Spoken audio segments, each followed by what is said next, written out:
Hello student, आज के video में हम लोग कक्षा 6 के संस्कृत में चैप्टर नंबर 4 गंगा नदी, इसके प्रश्नोत्तर को समझने का प्रयास करेंगे। पीछे के वीडियो में हम लोग इसको पढ़ चुके हैं, एक्सप्लेन हो चुका है, तो आज हम इसके अभ्यास के बारे में चर्चा करेंगे, इसको जानेंगे। तो आइए देखते हैं।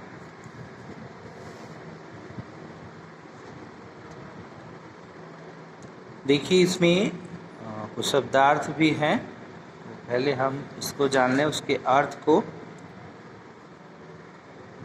हिमालयात का अर्थ होता है हिमालय से। निःसरत का अर्थ है निकलती है। गंगायाः का अर्थ है गंगा के। प्रसिद्धानि मतलब प्रसिद्ध। तीर्थस्थलानि तीर्थस्थल। प्रयागे, तो प्रयागे का अर्थ यानी प्रयाग में। गंगा यमुनयोः, गंगा यमुना के।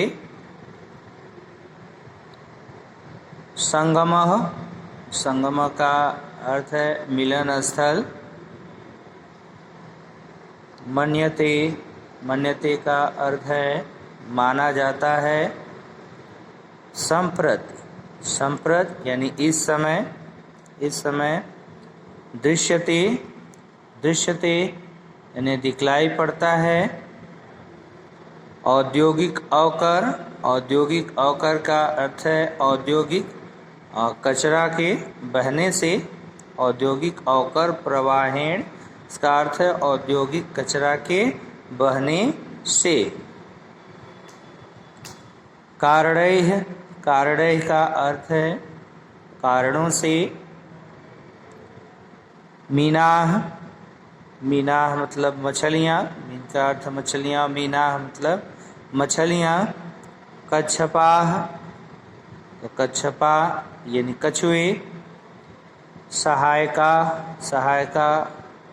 का मतलब सहायक। स्वार्थ पूर्तये, तो स्वार्थ पूर्ति का अर्थ स्वार्थ की पूर्ति के लिए। तान मतलब उनको। मारयन्ति, तो मारते हैं। बंध निर्माणेन का अर्थ है बांध बनाने से। रोध्यते का अर्थ है रोका जा रहा है। भारत सरकार का अर्थ जो है वो भारत सरकार से है। उत्खननानंतरम, उत्खनन के बाद। प्राप्तम का अर्थ है प्राप्त हुए हैं। तो आइए इसके बाद हम उसके प्रश्नों को देखते हैं।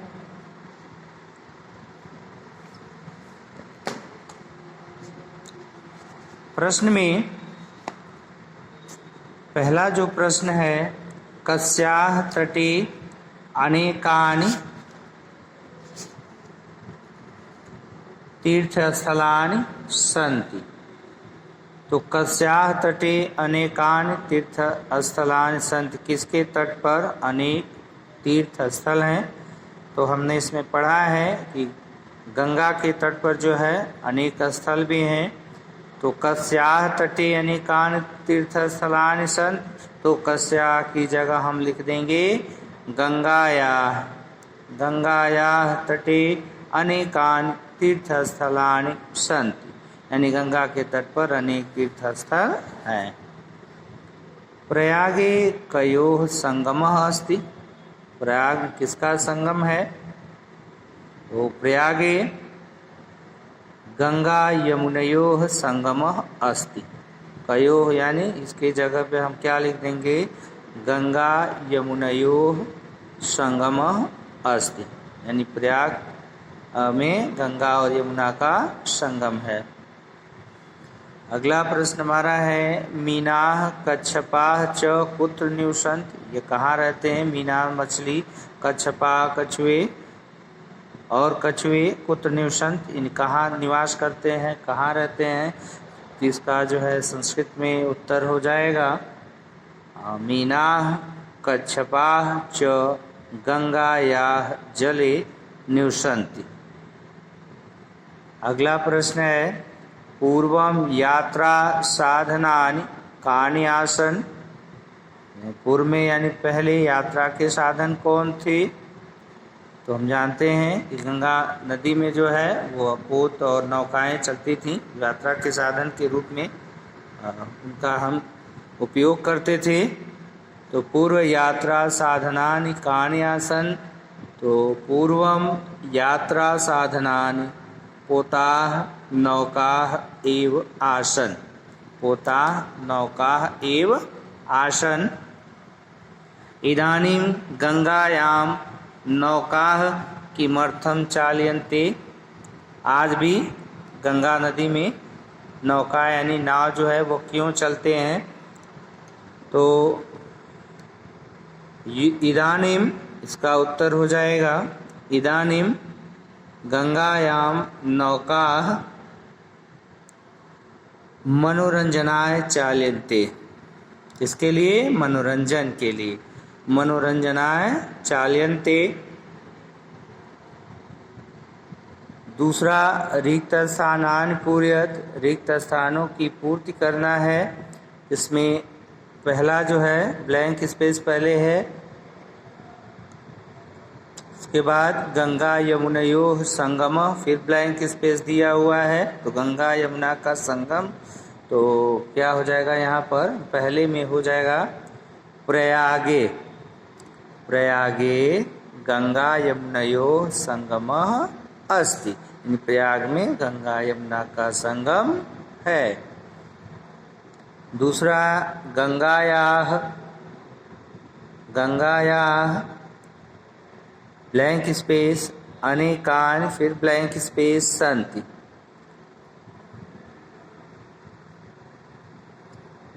गंगायाः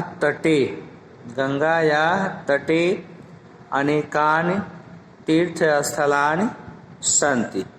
गंगा के तट पर जो है अनेक तीर्थस्थल हैं। तीसरा प्रश्न हमारा है गंगायाम पुण्यदायकम। तो यहाँ पे भाई गंगायाम स्नानम पुण्यदायकम मन्यते। गंगा में ऐसा लोगों का मानना है कि गंगा में स्नान करने से पुण्य की प्राप्ति होती है। तो यहाँ पर गंगायाम स्नानम भरा जाएगा और यहाँ पर जो है पुण्यदायकम मन्यते भरा जाएगा यहाँ पर। गंगायाः जले कच्छपा इत्यादयः। तो यहाँ पर गंगायाः जले मीनाः, गंगायाः जले मीनाः कच्छपाः इत्यादयः भवन्ति, इत्यादि होते हैं।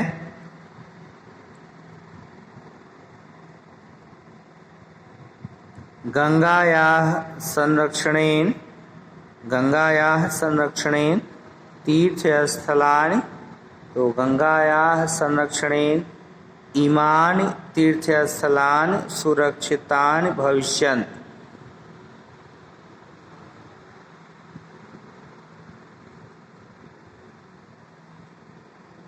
तीसरा प्रश्न जो है तीसरे में कह रहा है कि तेषां शब्दानां रूपाणि लिखत। इन शब्दों के रूप लिखना है। कैसे? उदाहरणार्थम, या उदाहरणार्थम जैसा उदाहरण में दिया हुआ है उदाहरण के अनुसार। राम है पुल्लिंग शब्द है, इसका रूप देखिए रामे राम्योः रामेषु। तो ठीक इसी प्रकार से हमको लता का लिखना है। लता स्त्रीलिंग शब्द है, इसमें लतायाम लतयोः और इसमें हो जाएगा लताशु।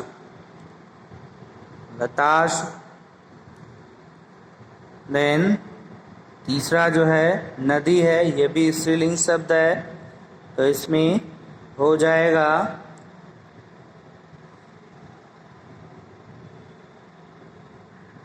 नद्याम, नद्याम, नद्योः, नदीषु, नद्याम, नद्योः, नदीषु। इसके बाद वाटिका स्त्रीलिंग शब्द है, तो इसमें भी वाटिकायाम, वाटिकायाम, वाटिकयोः और वाटिकासु जाएगा, वाटिकासु।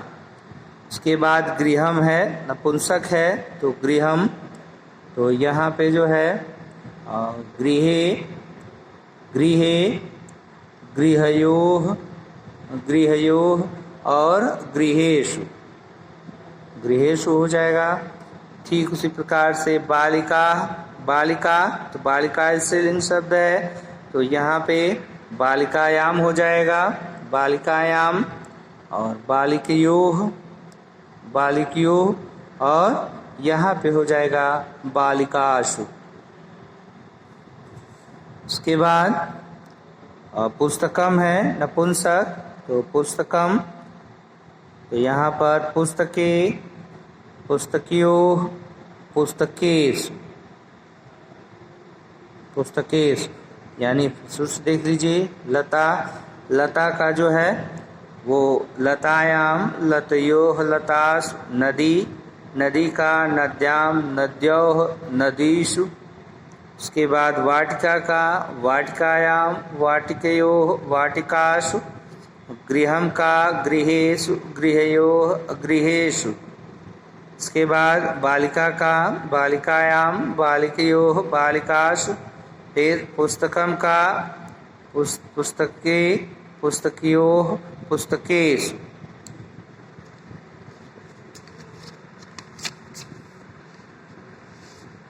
आगे देखते हैं इसमें, एतेषां शब्दानां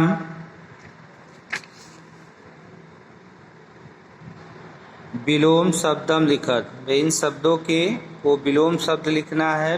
विलोम शब्द यानी विपरीतार्थक, इसका जो उल्टा होगा उल्टा अर्थ देगा। चतुरः, तो चतुरः का यहाँ पर मूर्ख होगा। इसके बाद मित्रम का जो है वो शत्रुः होगा, शत्रुः, शत्रुः। धनिकः, धनिकः का निर्धनः और विद्या का अविद्या हो जाएगा। प्रश्न नंबर 5, एतेषां शब्दानां प्रयोगं कृत्वा वाक्यानि रचयत, इन शब्दों का प्रयोग करके हमको वाक्य निर्मित करना है, नए वाक्य को बनाना है। तो घटेषु, घटेषु है घड़ा, हम वाक्य ऐसा बनाएंगे कि इस शब्द का जो है वहाँ पर प्रयोग हो। तो घटेषु जलमस्त, भाई घड़े में जल है, घटेषु जलमस्त। उसके बाद नद्याम है, तो हम सब वाक्य लिख देंगे, नद्याम मीनाः तरन्ति, नद्याम मीनाः तरन्ति। हस्तः, तो हस्ते अंगुल्यः सन्ति, हाथ में उंगलियां होती हैं, हस्ते अंगुल्यः सन्ति। बालिकायाम, बालिकायाम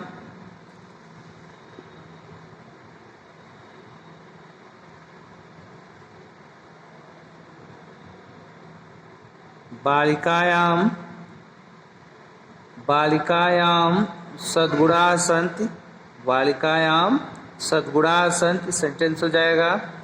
इसके बाद शिरसि है, शिरसि, तो शिरसि केशाः भवन्ति, वे सिर में केश होते हैं, बाल होते हैं। ग्रामेषु, तो ग्रामेषु कृषकाः निवसन्ति, गांव में किसान रहते हैं।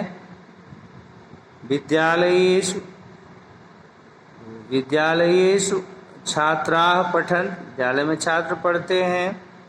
फलेषु, तो फलेषु आम्रम श्रेष्ठम, फलों में आम जो है वो सबसे श्रेष्ठ फल है। उसके बाद है देवयोः, तो देवयोः महादेव श्रेष्ठ, देवयोः में यानी देवताओं में सर्वश्रेष्ठ देवता कौन है? महादेव हैं। देवयोः महादेव श्रेष्ठ। उसके बाद प्रश्न नंबर 6 में कह रहा है पठित पाठस्य आधारेण, पठित पाठ के आधार पर विद्यालय से समीपस्थायाः, विद्यालय के समीप जो है नद्याः विषय, नदी विषय पर 5 वाक्यान लिखित, 5 वाक्य हम लिखेंगे, 5 सेंटेंस हम लिखेंगे। तो देखिए आप लिख सकते हैं अपनी स्वयं की इच्छा अनुसार। जैसे अस्माकं विद्यालयस्य समीपे कालिंदी नदी वर्तते, तस्याः जलं गंगायाः जलमिव निर्मलं नास्ति, छात्राः तस्याः जले स्नानं कुर्वन्ति। और 5वां हो जाएगा रजकः तत्र वस्त्राणि अपि प्रक्षालयति। 7वां प्रश्न जो है करा सरस्वती नद्याः विषये कानिचन वाक्यान लिखित, कुछ वाक्य लिखना है सरस्वती नदी के विषय में, तो लिख देंगे। प्रयागे गंगा यमुना सरस्वत्याः च संगमः अस्ति, प्रयाग में गंगा यमुना सरस्वती का संगम है। पूरा सरस्वत्याः पृथक अस्तित्वम् अस्ति, अलग अस्तित्व बताते हैं। इदानीं सरस्वती तत्र गुप्तगामिनी इत जनस्वती वर्तते, ऐसा लोगों से सुना जाता है कि यहाँ गुप्त रूप से जो है सरस्वती बहती हैं, यानी है वहाँ पर। केचन वदन्ति गंगा यमुनयोः तटे ज्ञानस्य प्रवाह एव सरस्वती प्रवाह कथ्यते। कुछ लोग ये मानते गंगा यमुना के तट पे ज्ञान का जो प्रवाह बहता है तो उसके रूप में सरस्वती को मानते हैं कि सरस्वती का प्रवाह, क्योंकि सरस्वती जो ज्ञान के प्रतीक की देवी हैं, ज्ञान की देवी हैं, तो उसका प्रवाह माना जाता है। वर्षरतौ तस्याम नौका चलंती। तो हो गए ये सेंटेंस। तो स्टूडेंट आज के वीडियो में बस इतना ही। अब नेक्स्ट वीडियो में अगले चैप्टर को लेकर के हम उपस्थित होंगे। तो तब तक के लिए student take care, bye bye.